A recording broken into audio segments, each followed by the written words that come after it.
Hello friends, তোমরা সবাই কেমন আছো কমেন্ট করে জানিও। আর আমি এটি একটি পেনদানি বানাতে চলেছি।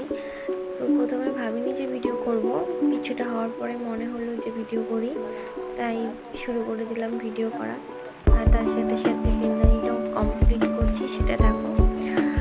আর এটি কি দিয়ে তৈরি করছি বক্সটা, সেই বক্সটা কি দিয়ে তৈরি করেছি যদি তোমরা বুঝতে পারো কমেন্ট করে জানিও।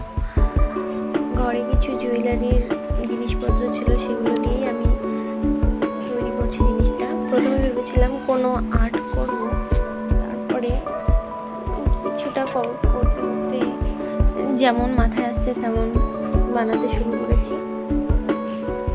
এটাই ফাইনাল লুক। আর কেমন লাগছে সবাই জানিও।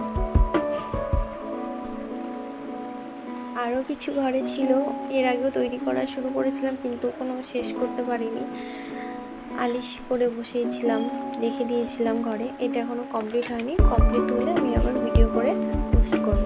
এইটাও আমি বানাচ্ছি, এখনও কমপ্লিট হয়নি। পিঙ্ক কালারের ওইটা, আর হলুদটা অনেক দিন আগে বানিয়েছিলাম।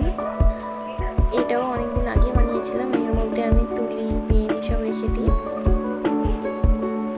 আরও অনেক বানিয়েছি, অনেককে বানিয়েও দিয়েছি, অনেক বিক্রিও করেছি।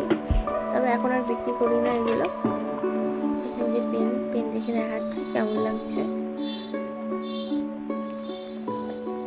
এখানে পেন ছাড়াও ফুলও রাখা যায়, সেজন্য আমি ঘরে থাকা একটা ফুলদানির মধ্যে থেকে ফুলটা নিয়ে রাখলাম। দেখো কেমন লাগছে। আমার তো বেশ ভালো লাগছে, সামনে থেকে খুব ভালো লাগছে। আর আমি ওই সাদা ওটা কাগজ দিয়ে বানিয়েছি, বাদ বাকি ওটা কাপড়ের।